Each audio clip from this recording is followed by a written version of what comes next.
mahalin yung sarili mo, of course, pinaka-importante dyan, right? No? Kapag mahal mo yung sarili mo, kaya mo rin magmahal ng ibang tao, right? No?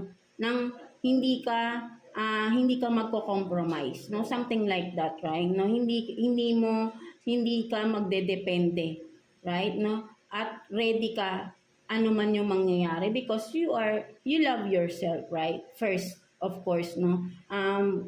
Kaya ready ka kung ano yung mangyayari, right? No? At mas papahalagan mo. But then with this card, no, ang nakikita ko with this home and this magic, no, for some of you Virgo, right?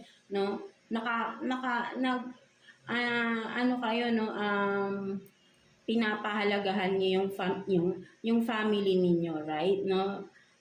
Focus kayo right now sa family ninyo, right? For some of you, no, ang nakikita ko rin dito, no, maybe for some of you, nagkakaroon ng